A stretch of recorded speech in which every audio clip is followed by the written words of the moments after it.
In this week's parasha, Parashat Shemot, Sefer Shemot, we're starting a brand new book of the Torah, the Sefer of Shemot, normally translated as Exodus, but the actual name of the parasha, the actual name of the book in Hebrew is Shemot. It's names.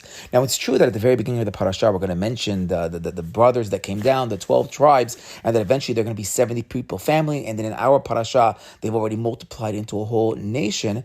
But the use of names in our parasha, it's actually, there's not so many names. Like, meaning, yeah, it's true, we're going to name Reuven, Shimon, Levi, but we're not really getting into the detailed names so much in the parasha itself, and a lot of people are just like hidden names, like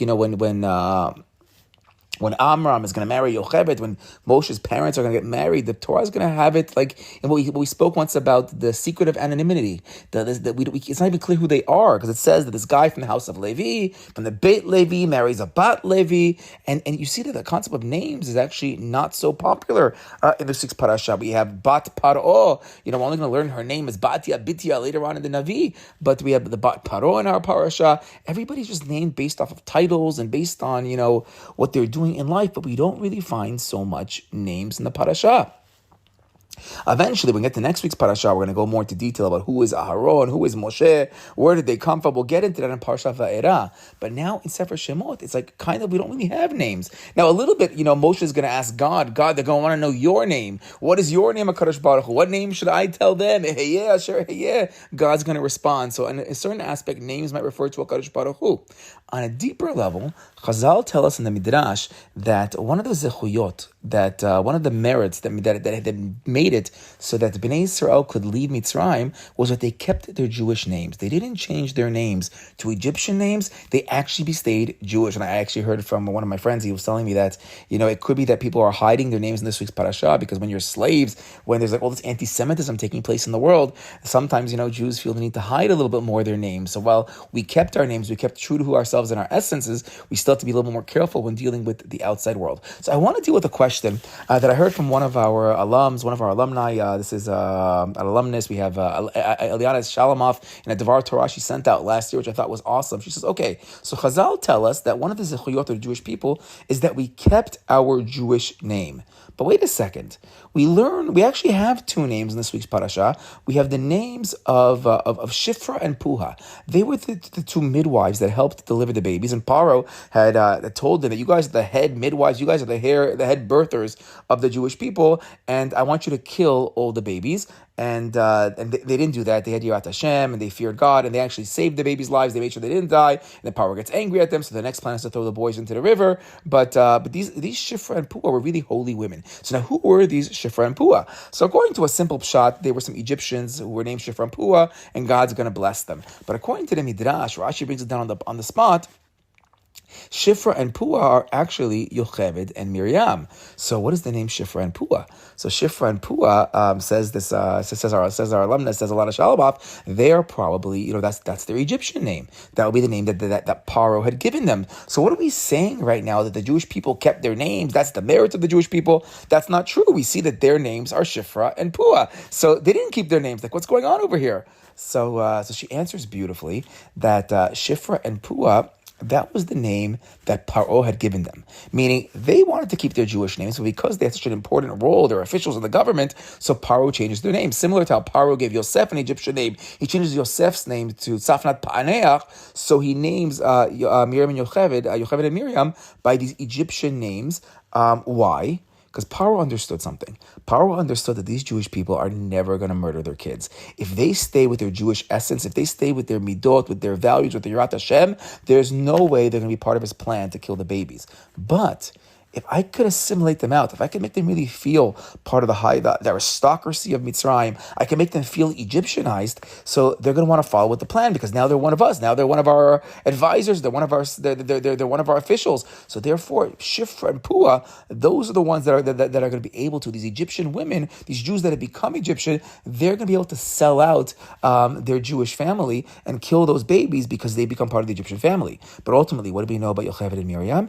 Even though Paro might have changed their their name on the outside, they were still tzadkaniot, they still had Yirat Hashem, and they knew who they were deep inside, and they knew what their Shem really was, and therefore they weren't going to mess up, and they saved the lives of all the Jewish kids. Okay, that was the approach of Alana. But now I want to go with a different approach that I saw in last year's Rabbi Zucker, his Ma'amar on the parasha. He also deals with this concept of, what's this whole idea of names of Shemot? And he says, interestingly enough, we have the names of all the tribes that come down, the Bnei Yaakov. Yaakov's kids come down. It's mentioned in our parasha, and it's also mentioned in Sefer Bereshit, towards the end of Sefer Bereshit. So why are we repeating twice this concept of the names? Okay, we got it the first time. Why are you telling it to me? So explains Rabbi Zucker that the names of the Bnei Yaakov serve a very different function at the end of Bereshit and in our parasha. Because at the end of Bereshit, they're coming down as the Bnei Yaakov. Yaakov is their Abba, he's their head, he's the one that they're following, and he actually brings down a beautiful Maharal. If Yaakov is the top, so Yaakov symbolizes the letter Aleph. He's the one they're all trying to get to. But then Yaakov had 8 children with his 2 main wives. He had, with Rachel and Leah together, we're going to have 8 kids. That's the letter, 8 is the letter Het. And then he had 4 more kids with Bilhah and Zilpah. That's the letter Dalet. So you take the Aleph for Yaakov and the Het for Rachel and Leah's kids, and the Dalet for Bilhah and Zilpah. You get Echad. You get this unity. You get this oneness. It's all this oneness under Yaakov Avinu. That's what it was really all about. But he says, but then it comes now our book of Shemot. So now we're going to mention the Bnei Yaakov again. But now the Bnei Yaakov have a different function, because now it's time for us to actually become a nation. And in order to become a strong nation, you have to have a certain sense of self. Each tribe has to have a certain sense of self. They have to develop their individuality. And part of the process of going to Galut, what do we do in Galut? We try to find our individuality. A Jew finds himself much more who he is as a person. I mean, you look at it today, just sociologically speaking. If you look at Jews in Chutz La'aretz, look at Jews in America, look at Jews in France and England, compare them to Jews in Eretz Yisrael. And Jews in Eretz Yisrael are much more nationalistic. There's much more of a unity, much more of a group think of a rabbim, because we're a nation of Jews over here, and we have these big Jewish agendas. But if you look at American Jewry, for example, it's much more individualistic. It's much more, how am I a Jew amongst a non-Jew? How am I going to make it? Yes, it's true that you're going to have a Keilah, you're going to have a Beit Knesset, but there's so much surrounding when you go off to your workplace and your life place, that individuality, what it is to be an individual. How do I grow as a Jew? In America, I remember learning from my rabbis all the time. It's like, okay, what do I do so that I could become a better person? While in Eretz Yisrael, a lot of the rabbis here are speaking in the language of, what do we have to do as a Jewish people to bring us closer to Mashiach? It's a different angle. Says this Rabbi Zucker, we actually need both in our lives. And part of the process of Galut in particular, part of the process in exile, is to find our personal self. It's to find our individuality. So these names are now being repeated in order to find their own uniqueness, their own individuality, to find out who they are. And he actually compares the exile to the darkness, and each individual Jew to a star, each one glowing and flickering and shining in his own particular way. That's the job of what a Jew is supposed to do when he's in the Galut, to build and figure out who he actually is. Now, he also says at the end of last week's parasha, at the end of Bereshit and Parashat Vayechi, so what does Yaakov do? He blesses, he gives brachot to each of his kids. But everybody always says, a lot of those brachot is really more of a rebuke. When it comes to Reuven, Shimon, and Levi, it's much more of musar and rebuke, much less blessings. But they say the real beracha is to tell a person what he really is, what his strengths are, what his weaknesses are, and what his potentials are. And even if the potentials sometimes are negative, like the impulsivity or violence or whatever issues he had with his first 3 sons, if you can channel it properly, if you understand who you are, understand what your strengths and weaknesses are, you can harness that to be the best person of yourself, to do the greatest avodat Hashem. So that rebuke is really coming from a place of love to build them. And then the rest of the kids as well, he's telling them, what is your nature? What is your individuality? And why is he telling this to them now while they're in Egypt? Because he recognizes that their avodah in Egypt is going to be to find out who they are on the personal level. So he explains further that Galut in general is about dispersion. You separate people. You make everybody into Yechidim. You make everybody into individuals, into Pratiyim. And then ultimately the goal is going to be is that eventually Klal Yisrael are going to come back together and become that Klal. So you have the Prat and the Klal, and you want to put the two together. And ultimately, after they go through this whole process of the Kor Barzel, they're going to build themselves in Egypt. They're going to be ready now to be a full nation, and they're going to be ready to get back to that Achdut. And he brings down beautifully when it comes to the halachot of the Korban Pesach. So a lot of the commentators always try to relate the Korban Pesach to other Korbanot to figure out where does it fit in. And in certain aspects, there's a Korban Yachid to it, and in other aspects, there's a Korban Sibur. It has both elements of an individual's Korban and a congregational Korban. And why? Because that's what the whole Egypt process was supposed to be. To find out who you are. as an individual, but then to come back together and have the shlemut of all of Am Yisrael, to be that harmony that's all going to work together, to have that achdut. Says the Chafetz Chaim beautifully, he quotes the Chafetz Chaim that in Kriyat Yam Suf, as the sea split into 12 sections, each tribe is being told you're unique, you're your own tribe with your own way to walk through the water, but the water was transparent. So you could see all the other tribes clearly, so you can see how unique you are, but also recognize that we're all living together. We all have this achdut, so that ultimately we're going to get to Har Sinai, we're going to be ish echad belev echad, we're going to have that unity to actually get the Torah, but we reach that unity after having our individuality. And he says, when HaKadosh Baruch Hu finally speaks to us, Hashem says, Anochi Hashem Elokecha, I am the Lord your God, Elokecha, in the singular, meaning Hashem is speaking to us in the individual at this great event of Matan Torah of the Tzibur. So you have the Klal and the Prat, the individual and the greater nation all together. I mean, it reminded me once that what's the highest part of a minyan? People think that you go to a minyan because you want to hear Kedusha, you want to hear Kaddish, but what's the highest part of it? If you can only make it to minyan for 8 minutes, what part do you want to get to? You want to get to the minyan at the part when they're about to start the silent Amidah. So the most important tefillah is your own personal prayers that we actually say in the language of Rabbim, in the plural for all of Am Yisrael, that we say silently but together in a group, in a tzibur, in a minyan. So this concept of bringing the two together.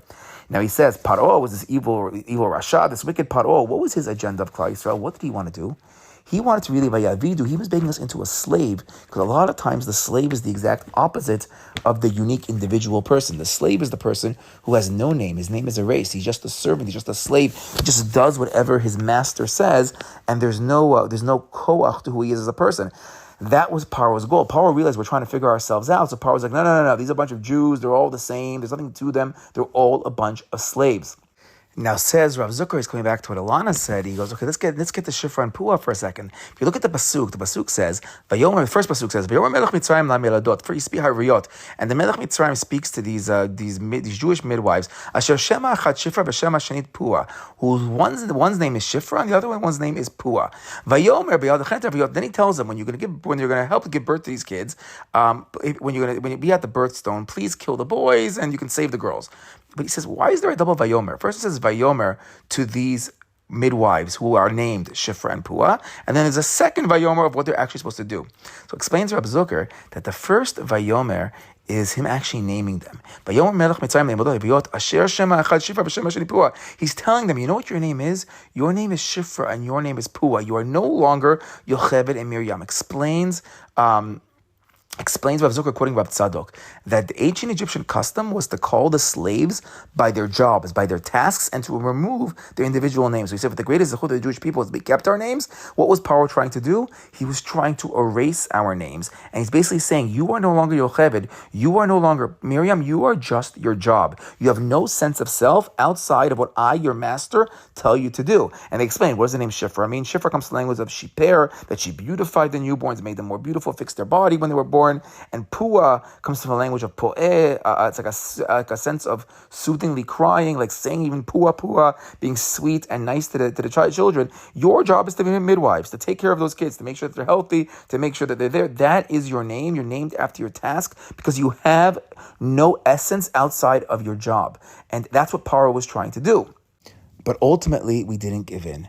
Our biggest merit was Shelo Shinu et Shemam. We didn't change our name. We kept our same names, not just in the actual Hebrew names, but we actually kept what our essence was all about. I'm even wondering if Shifra and Puah we translate in these nice ways of taking care of the baby, and that maybe that's how Yocheved and Miriam understood the name, this Egyptian name. They're now going to take it and take the Hebrew word of Shiper and Po'eh and try to convert it into being a good midwife, because our essence is to actually be good. And let's find out who we really all are about. But we weren't changing our essence. It wasn't going to happen. We were going to stay Jews. And not only are we not going to change our essence, we're going to discover our unique essence as part of the greater Jewish people, so that ultimately when we come to that collective whole, we're going to be a much stronger whole, because our individual parts are going to come together to play this beautiful harmony, this beautiful symphony before Kadosh Baruch Hu.